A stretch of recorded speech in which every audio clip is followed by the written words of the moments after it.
अस्सलामुअलैकुम जी, कैसे हैं आप लोग। उम्मीद करता हूँ आप सब खैरियत से होंगे। मैं हूं जुनेद अली और मेरे साथ हैं वकास और आज बात करने वाले हैं बांग्लादेश के अंदर होने वाले प्रोटेस्ट के बारे में।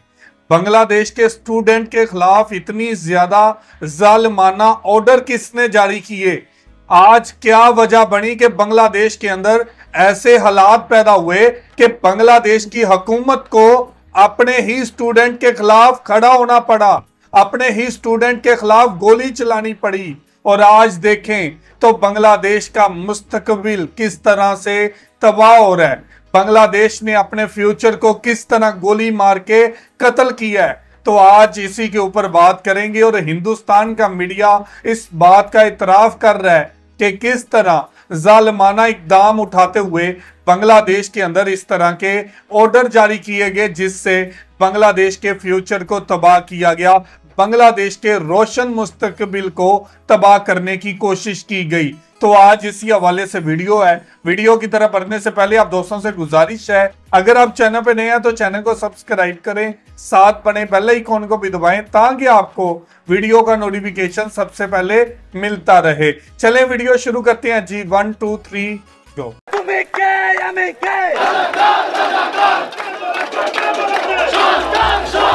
पिछले 2 हफ्तों में बांग्लादेश की पुलिस फोर्स ने स्टूडेंट प्रोटेस्टर्स को बीच सड़क पर गोली चलाकर मार डाला, छात्रों को अपनी गाड़ियों से कुचल डाला। राइट पुलिस ही नहीं, बांग्लादेश स्पेशल फोर्सेस और आर्मी तक को डिप्लॉय किया गया जिसे स्टूडेंट प्रोटेस्टर्स का गला घोट दिया जाए। ये कोई एंटी टेरर ऑपरेशन आप नहीं देख रहे हो। ढाका के एक यूनिवर्सिटी के छत पर हेलीकॉप्टर से स्पेशल फोर्सेस एंटर कर रहे हैं। शेख हसीना सरकार ने मानो अपने देश के युवा के खिलाफ जंग का ऐलान कर दिया हो। ऐसी बर्बरता के किस्से कितने होंगे हमें अभी तक पता भी नहीं, उसका कोई हिसाब नहीं। इसको बांग्लादेश के इतिहास में one of the worst episodes of slaughter बोला जा रहा है, जहां 160 से ज्यादा जाने तो ऑफिशियली गई हैं, हजारों घायल हो चुके हैं और यह आंकड़ा बिल्कुल इनकंप्लीट है क्योंकि इंफॉर्मेशन हमारे पास है नहीं। इस एपिसोड को रिकॉर्ड करते वक्त पूरे बांग्लादेश में कर्फ्यू जारी है, कंप्लीट इंटरनेट ब्लैकआउट है, जिसके चलते कई वीडियोस, कई हादसे, बहुत सारी बर्बरता, उनके किस्से अभी तक बाहर भी नहीं आए हैं। बांग्लादेश के इतिहास में एक और काला चैप्टर लिखने का श्रेय जाता है इस बार तानाशाह शेख हसीना को, मगर स्टूडेंट्स के जोर के सामने शायद इस तानाशाह को भी झुकना पड़ा है। स्टूडेंट्स की सही मांगों को अंत तक दबाया नहीं जा पाया। देशभक्त आज के एपिसोड में समझेंगे कि आखिर बांग्लादेश में चल क्या रहा है, इतनी आंख क्यों लगी है बांग्लादेश में, बांग्लादेश का यह कंट्रोवर्शियल कोटा सिस्टम है क्या, क्यों उसके खिलाफ यह विरोध हो रहा है, और आखिर एक स्टूडेंट प्रोटेस्ट है तो स्टूडेंट प्रोटेस्ट, अपने ही देश के स्टूडेंट प्रोटेस्टर्स हैं, उसके प्रति शेख हसीना ने इतना डिक्टेटोरियल, इतना ब्रूटल रवैया क्यों अपनाया, कैसे इस सब के बावजूद स्टूडेंट्स ने उन्हें हरा दिया।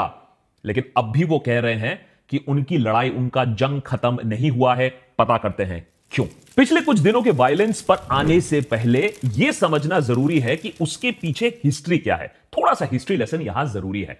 बांग्लादेश पाकिस्तान से 1971 में आजाद हुआ। पाकिस्तान ने अमेरिका के सपोर्ट के साथ बांग्लादेश में बंगालियों के खिलाफ वहां एक खूनखार जेनोसाइड किया था, जिसमें बोला जाता है 30 लाख से ज्यादा जाने गई थी।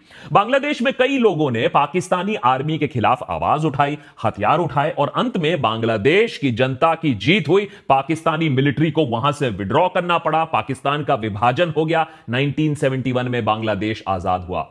इसमें भारत का क्या रोल था, इंदिरा गांधी ने क्या दांव पेच खेले थे, उस पर तो पूरा एक अलग एपिसोड बन सकता है, लेकिन पाकिस्तान आज भी इस जख्म को भुला नहीं पाया है। बहरहाल आवामी लीग वो मेन पार्टी थी जिसने फ्रीडम स्ट्रगल में अहम एक रोल प्ले किया। शेख मुजीबुर रहमान बांग्लादेश के प्राइम मिनिस्टर बने। 1972 में फ्रीडम फाइटर कोटा इंट्रोड्यूस किया गया उनके द्वारा, और उसके बाद जो भी सरकारें आई उन्होंने इस रिजर्वेशन, क्योंकि बहुत इमोशनल मैटर है, तो इस रिजर्वेशन का कोटा सिस्टम माने सोशल जस्टिस के बेसिस पर वो एक्सपैंड करते रहे। लेकिन इस कोटा सिस्टम के खिलाफ 2018 में कई सारे स्टूडेंट्स ने प्रोटेस्ट किया। उनका कहना था कि सोशल जस्टिस बेसिस का कोटा तब भी समझ में आता है कि भैया जिसकी एक दरकार हो, लेकिन 30% फ्रीडम फाइटर कोटा को इमीडिएटली हटा देना चाहिए क्योंकि इसका कोई लॉजिक नहीं बनता है। सुनने में शायद यह अच्छा लगता हो, मगर असल में शेख हसीना इसको इस्तेमाल कर रही थी अपने जो फेवरेट लोग हैं उनको नौकरियां देने के लिए। वो अपना कार्डर बना रही थी गवर्नमेंट के अंदर और बांग्लादेश के यूथ को एक्चुअली धोखा ही दिया जा रहा था इस रिजर्वेशन के नाम पर। देखिए, पहला ऑपोजिशन तो यह है कि फ्रीडम फाइटर्स को अगर आपको ऑनर करना है तो 10 साल 20 साल आप कोटा चलाना चाहते हैं, बात समझ में आती है। लेकिन उसके बाद चिल्ड्रन, उसके बाद ग्रैंड चिल्ड्रन के लिए भी इतना भारी भरकम कोटा किसी को समझ में नहीं आया। स्टूडेंट्स ने कहा कि कॉन्स्टिट्यूशन में फ्रीडम फाइटर्स को कोटा देने की बात की गई है, उनके बच्चों और उनके ग्रैंड चिल्ड्रन को यह कोटा देने की बात नहीं है, तो इसकी लीगल सैंक्टिटी वैसे है नहीं, क्योंकि यह कोटा इकोनॉमिक या सोशल बैकवर्डनेस पर बेस्ड नहीं है। और ऊपर से बांग्लादेश में वॉर ऑफ लिबरेशन में ऑलमोस्ट पूरा देश शामिल था, कई सारे लोग अलग अलग तरीके से उन्होंने अपना कॉन्ट्रीब्यूशन दिया।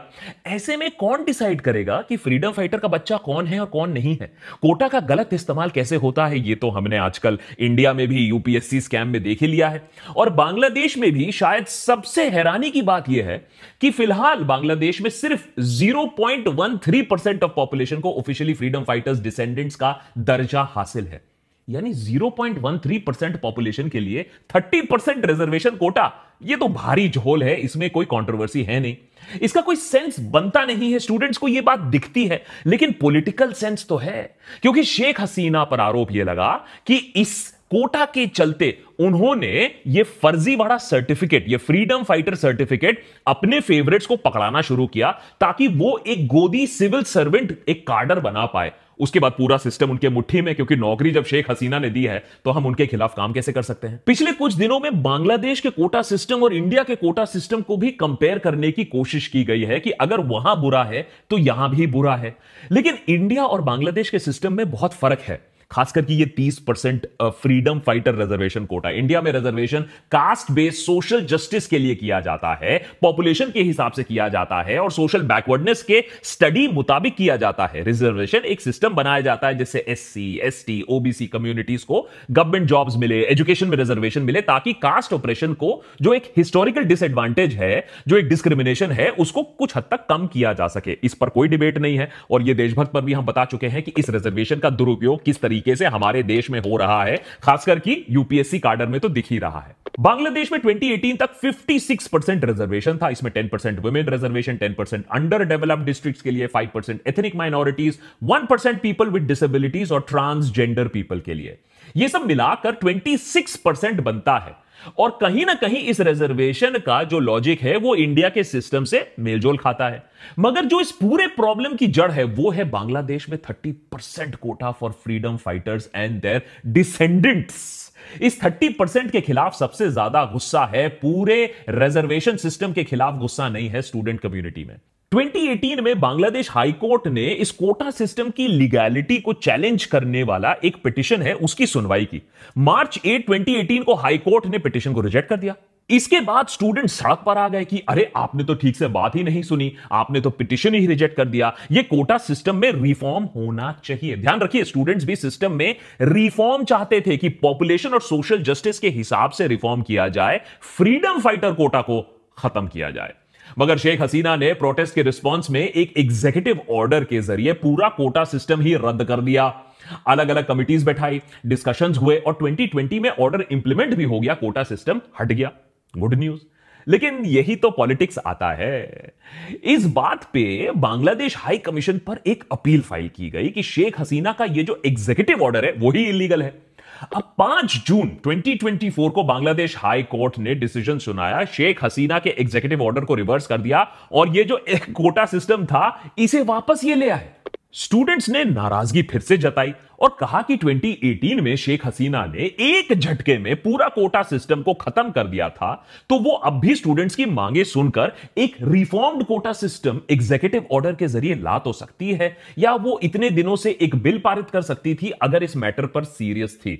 मगर शेख हसीना ने ऐसा नहीं किया, उल्टा उनकी सरकार ने बांग्लादेश सुप्रीम कोर्ट के अपीलेट डिवीजन में एक अपील डाली। मगर स्टूडेंट्स का परसेप्शन तो अलग ही था ना, कि शेख हसीना जानबूझकर इस मामले को टाल रही हैं और कहीं ना कहीं 30% ये जो फ्रीडम फाइटर कोटा था ये री इंट्रोड्यूस करने का ही एजेंडा चल रहा है। अब लोगों का विश्वास शेख हसीना पर क्यों नहीं है, इस पर ही एक लंबा एपिसोड बन सकता है, उनके तानाशाही पर। लेकिन पॉइंट यह है कि जब 1 जुलाई तक, यानी ऑर्डर के करीबन 1 महीने जब वो गुजर गए, जब हसीना ने कोटा रिफॉर्म को लेकर कोई एक्शन नहीं दिखाया, कोई इंटरेस्ट नहीं दिखाया, तब जाकर प्रोटेस्ट शुरू हुआ। तो ऐसा मत सोचिए कि आनन फानन में स्टूडेंट सड़क पर आ गए। मगर यहां एक सवाल तो आ सकता है कि भाई कोटा को वापस लाना तो हाई कोर्ट का ऑर्डर था, शेख हसीना के खिलाफ ये प्रोटेस्ट क्यों हो रहे हैं? सुप्रीम कोर्ट में मामला पेंडिंग है, तो स्टूडेंट शेख हसीना को दोषी क्यों बता रहे हैं? ये इसलिए कि पुलिस से लेकर सुप्रीम कोर्ट तक सब कुछ शेख हसीना के इशारों पर चलता है बांग्लादेश में। और यह समझना बहुत जरूरी है कि बांग्लादेश में किस तरीके का एक डिक्टेटोरियल रूल चल रहा है। जनवरी 2024 में शेख हसीना को बांग्लादेश के इलेक्शन में एक हिस्टोरिक जीत मिली, लेकिन वो हिस्टोरिक क्या था? वो इलेक्शन ही नहीं था। इलेक्शन में सिर्फ और सिर्फ शेख हसीना की आवामी लीग ने कंटेस्ट किया, ऑपोजिशन पार्टी शामिल ही नहीं हुई। Too much fakery going on. और ये जानी मानी एक global anti corruption organisation Transparency International कहना है कि ये इलेक्शंस जो बांग्लादेश में हुए वो वन साइडेड थे, वो फर्जी थे। शेख हसीना की गोदी इलेक्शन कमीशन ने वोटर लिस्ट, पोल, शेड्यूल, कॉन्स्टिट्यूशन डिलिमिटेशन उनके फेवर में किया। गोदी जुडिशरी ने इलेक्शंस के पहले कुछ महीने पहले 1500 से ज्यादा ऑपोजिशन लीडर्स को कन्विक्ट किया। साइबर सिक्योरिटी एक्ट के जरिए सरकार ने इंडिपेंडेंट मीडिया आउटलेट्स को चुप कराने की कोशिश की, जर्नलिस्ट को जेल में डाला। यहां तक कि नोबेल लॉरिएट यूनिस मोहम्मद, जिनके माइक्रो फाइनेंसिंग मॉडल के चलते बांग्लादेश में एक इकोनॉमिक मिरेकल आया था, उन पर भी शेख हसीना की सरकार केस पर केस करती रही। यह फॉर्मूला शायद आपने कहीं सुना भी होगा। 2024 इलेक्शंस में बांग्लादेश की मेन ऑपोजिशन पार्टीज ने कहा कि हम आपको बॉयकॉट करते हैं, आपको हम शर्मसार कर देंगे। कहा कि जब तक एक ऐसी असली इंडिपेंडेंट इलेक्शन कमीशन और केयर टेकर गवर्नमेंट का गठन नहीं होता है, तब तक हम इलेक्शन में हिस्सा नहीं लेंगे। उनका पॉइंट यह था कि शेख हसीना को कॉर्नर करने का। शेख हसीना में अलग ही फकीरी है। उन्होंने कहा कोई बात नहीं, हम बिना ऑपोजिशन ही इलेक्शन करवा देते हैं, कोई जरूरत नहीं है, ऑपोजिशन मुक्त बांग्लादेश। बांग्लादेश के हर इंस्टीट्यूशन पर शेख हसीना का कंट्रोल है, हर चीज उनके इशारों पर चलती है। जब हाई कोर्ट ने जून 5, 2024 को कोटा सिस्टम रीइंट्रोड्यूस किया, तो ऑब्वियसली स्टूडेंट्स का मानना था कि यह कोई हाई कोर्ट का इंडिपेंडेंट फैसला नहीं है, बल्कि शेख हसीना का ऑर्डर है। वो बस अपने फैसले को जुडिशरी से एक ठप्पा पड़वाकर, जुडिशियल स्टैंप लगवाकर री इंट्रोड्यूस करना चाहती थी ये कोटा, जिससे वो सिविल सर्वेंट्स अपने मनपसंद लोगों को बना दे। तो जब करीब 1 महीने तक कोई एक्शन नहीं लिया गया शेख हसीना गवर्नमेंट से, तब जाकर असली प्रोटेस्ट शुरू हुआ। 1 जुलाई को स्टूडेंट प्रोटेस्ट इंटेंसिफाई होता है। शेख हसीना अपनी डिक्टेटोरियल टूल किट बाहर लाती हैं। पहले स्टूडेंट्स को बहलाने की कोशिश होती है कि मामला तो अब सुप्रीम कोर्ट में पहुंच रहा है, तो प्रोटेस्ट मत करो। फिर आरोप लगाया गया कि स्टूडेंट्स को ऑपोजिशन पार्टीज गुमराह कर रही हैं, उनको पॉलिटिकल टूल किट बनाकर इस्तेमाल किया जा रहा है। पर ऐसा है नहीं, क्योंकि स्टूडेंट मूवमेंट जो था वो काफी हद तक डिसेंट्रलाइज था। कोई सेंट्रल पॉलिटिकल लीडरशिप कोई खास तरीके से थी नहीं, और खास करके ऑपोजिशन का इस मूवमेंट में कंट्रोल बिल्कुल नहीं था। हां, बाहर से सपोर्ट करने की जरूर कोशिश की गई है। स्टूडेंट्स ने शुरुआत में यूनिवर्सिटीज में धरना दिया, फिर 7 जुलाई को प्रोटेस्टर्स ने नेशन वाइड ब्लॉकेड शुरू कर दिया। रास्ता रोको और रेल रोको प्रोग्राम सारे मेजर शहरों में शुरू हुए। बड़े स्केल पर मूवमेंट था, मगर पीसफुल था। स्टूडेंट्स का मानना था कि उनके पास और कोई चारा नहीं है। इस प्रेशर के चलते सुप्रीम कोर्ट के एपेलेट बेंच ने हाई कोर्ट के इस कंट्रोवर्शियल जजमेंट पे स्टे लगा दिया, और 7 अगस्त को, काफी टाइम बाद 7 अगस्त को सुप्रीम कोर्ट ने कहा कि इस पर हियरिंग होगी। शेख हसीना ने स्टूडेंट से कहा कि भाई अब तो प्रोटेस्ट रोक दो, अब तो हियरिंग होने वाली है 7 अगस्त को। लेकिन स्टूडेंट्स को शेख हसीना पर बिल्कुल भरोसा नहीं है, and we can't blame them, क्योंकि काम ही उन्होंने ऐसे किए हैं पास्ट में। प्रोटेस्ट कंटिन्यू रहे और शेख हसीना ने 14 जुलाई को स्टूडेंट्स को एंटी नेशनल घोषित कर दिया। एक प्रेस कॉन्फ्रेंस में कहा कि फ्रीडम फाइटर्स के ग्रैंड चिल्ड्रन को नहीं तो क्या ये प्रोटेस्टर्स चाहते हैं कि हम रजाकारों के ग्रैंड चिल्ड्रन को कोटा दे? बेसिकली स्टूडेंट प्रोटेस्टर्स को प्रो रजाकार बुला दिया। अब कॉन्टेक्स्ट के लिए, रजाकार वो लोग थे जिन्होंने 1971 के लिबरेशन वॉर में पाकिस्तान आर्मी की मदद की थी। यानी स्टूडेंट प्रोटेस्टर्स को सबसे ऊंचे दर्जे का एंटी नेशनल टैग दे दिया। रजाकार इतना पावरफुल शब्द है बांग्लादेश में, आप समझिए कि टुकड़े टुकड़े gang, Khan Market gang, Soros gang, libtard, secular, गद्दार, एंटी नेशनल, सबको मिक्स कर दो, प्रो मैक्स बना दो, तब जाकर आपको मिलेगा ये रजाकार शब्द, ये इंसल्ट। स्टूडेंट्स हर्ट हुए, स्टूडेंट्स गुस्सा हुए, प्रोटेस्ट लेकिन और इंटेंसिफाई हो गए। स्टूडेंट्स ने उल्टा नारा लगाना शुरू किया, 1 2 3 4, हम सब रजाकार। कौन है हम? कौन है हम? रजाकार। किसने बोला? किसने बोला? Autocrat, autocrat.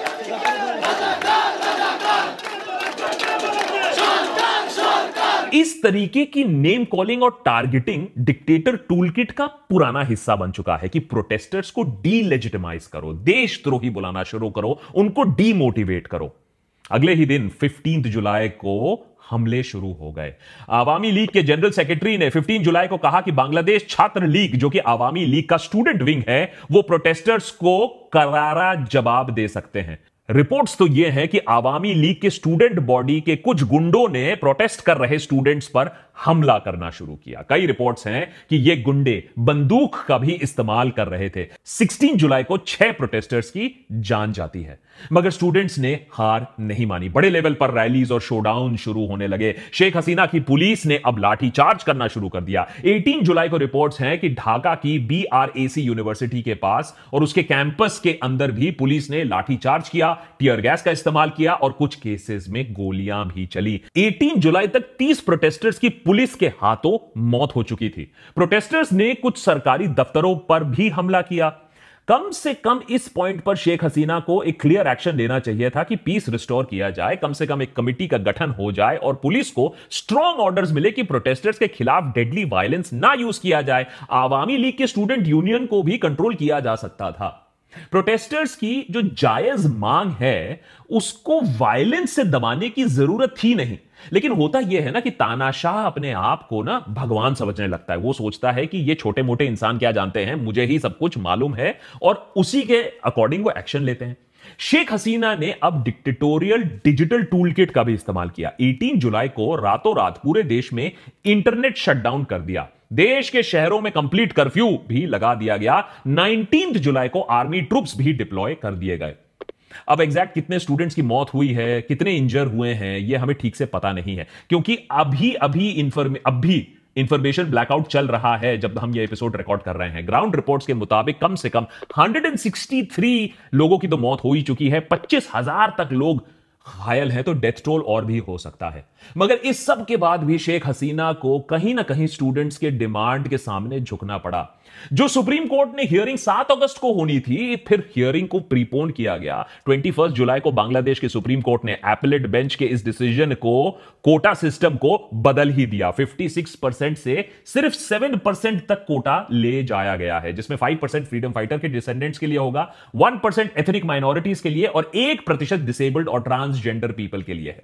स्टूडेंट पावर के सामने पूरे सिस्टम और पूरे सत्ता में बैठे तानाशाह को भी, हसीना को भी बात माननी ही पड़ी।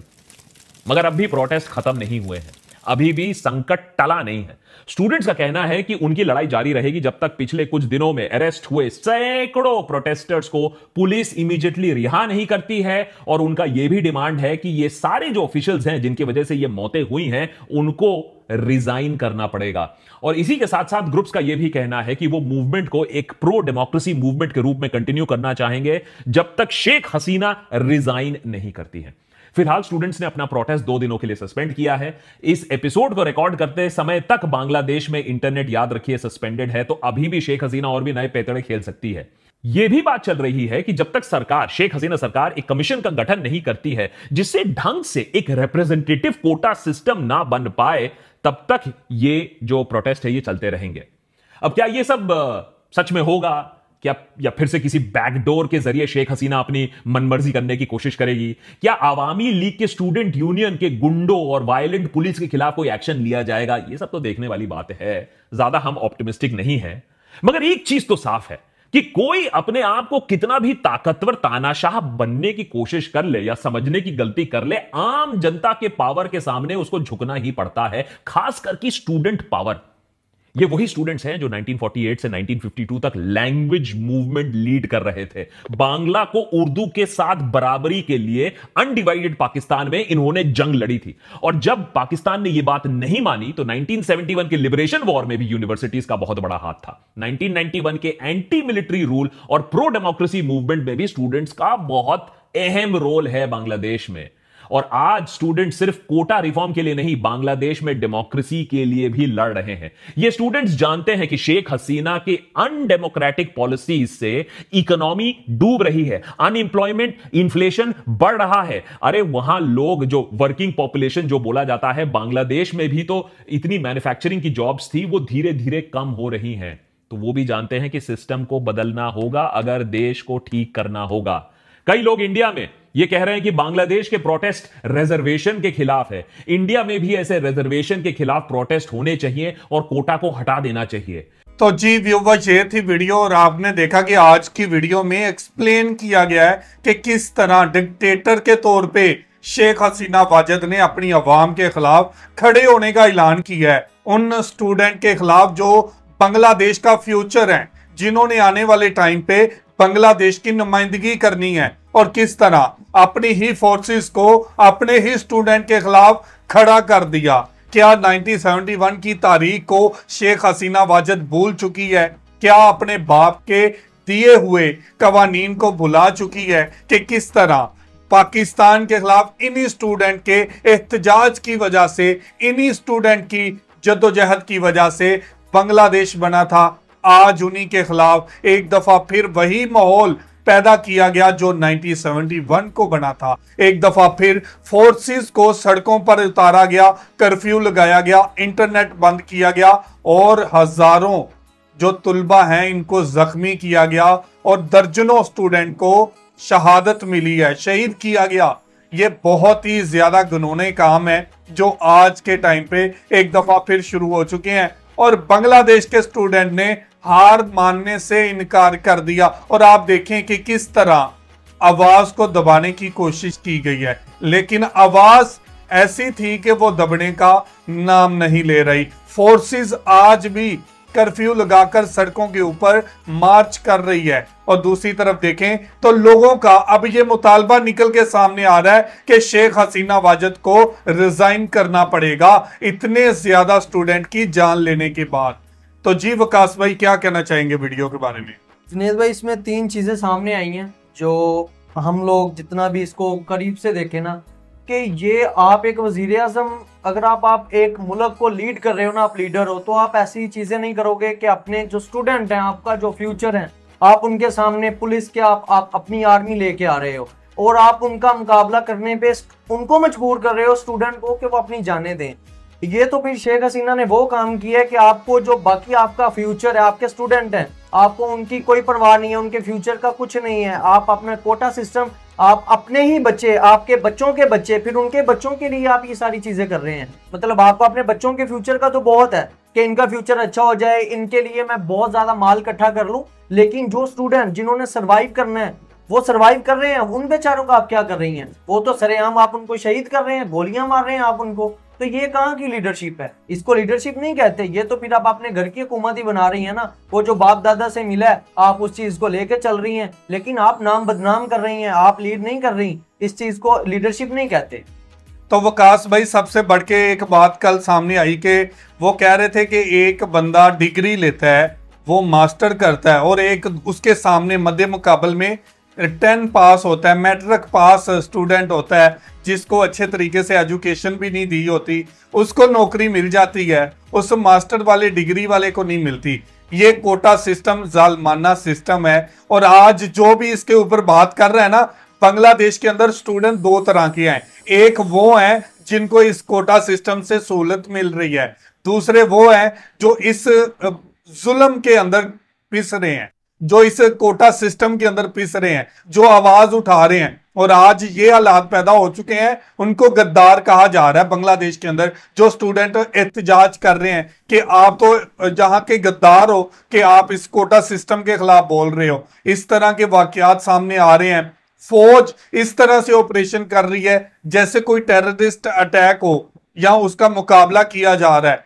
ये आपका फ्यूचर है, ये आपके बच्चे हैं। अगर आप इनके खिलाफ इस तरह ताकत का इस्तेमाल करेंगे तो आप आने वाले टाइम पे ज्यादा देर तक हुकूमत नहीं कर पाएंगी। तो दो चीजें सामने आई हैं जुनेद भाई। एक तो स्टूडेंट जो आपने बात की, जो लड़ रहे हैं हक के लिए, तो वही बात होगी ना, अगर आपके पास पैसा है ना, आपके पास पावर है, तो ये चीज तो हमने रियलाइज कर ली, आप कुछ भी कर सकते हैं, आप किसी के सामने जो मर्जी चीज खड़ी कर सकते हैं।